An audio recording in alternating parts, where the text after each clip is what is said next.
In my view, to run a truly customer-centric company, it's really important to put customers into the core of your business model.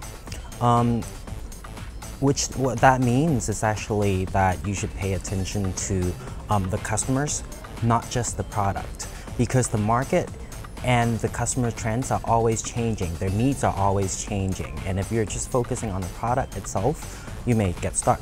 Whereas if you focus on the customers and really analyze and understand what they need, you can adjust your products accordingly, according to the market changes. And also, with the focus on customers, you're also able to anticipate what they need.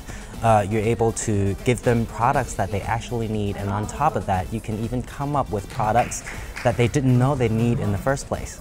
You know, for Apple, iPad is a very good case for that. For example, people didn't really know that they need tablets before, but when the iPad is out, everybody started using it, and after they used it, they understand what good it brings. So in that case, that is to me, what customer-centric companies is all about. And also, I think it's very important for a customer-centric company to focus on committing to the success of their customers. Understand what kind of goal they're trying to reach when they're using your services, so that you can actually provide services that can make them better, make them feel better than yourself. So it's not just about the product itself, but help them reach what they want. To me, it's very important to listen to customers' voices.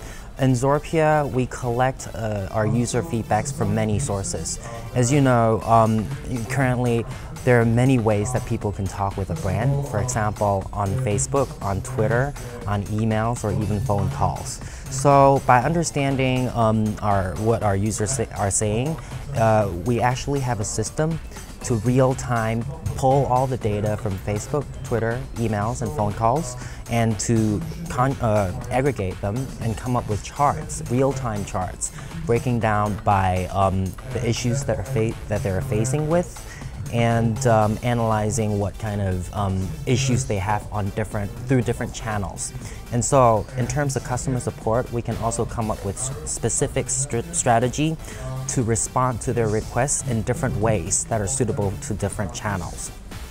Out of all the channels that I was talking about, emails is definitely the most challenging, because Facebook and Twitter, there are already lots of analytic suites that you can use to get data from, whereas emails, there's not much going on with that. So for Zorpia, we actually track internally all the open rates and click rates of our emails, and we also know how often they click on their spam reports, or whether the emails are bounced. And with all those information, we know how effective our communication is, and we can improve on that. In terms of the effectiveness, actually for us it's still emails. Facebook is the second.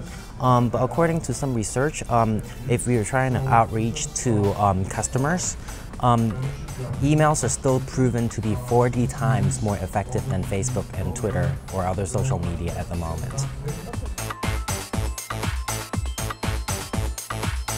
Well, from what I see, big data is definitely catching up lately.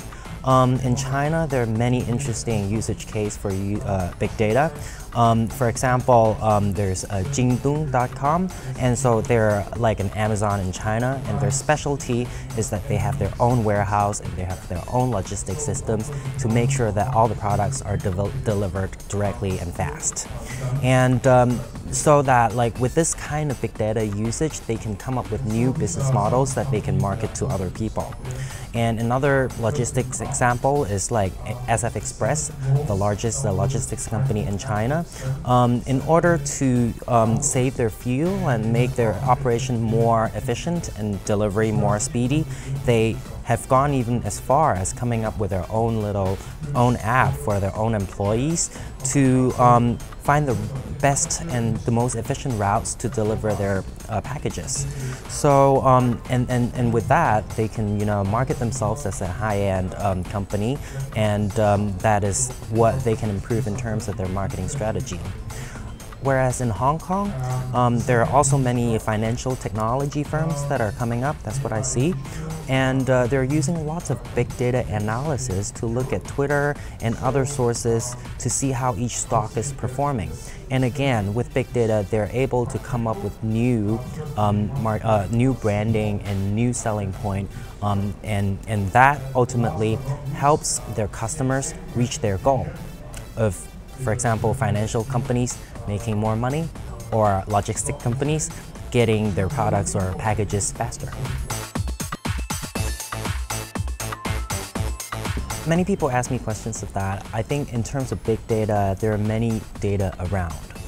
Especially for larger corporations, there's lots of data sitting in their database. But I think the most important thing to efficiently use your time and money is not to look at the data first, but to ask the right question. What kind of business value do you want to drive out of this exercise? What can actually help you improve your business? And from that, once you have the question, you can focus on a certain part, subset of the data, and actually focus on that and find the insights that you need and improve on it.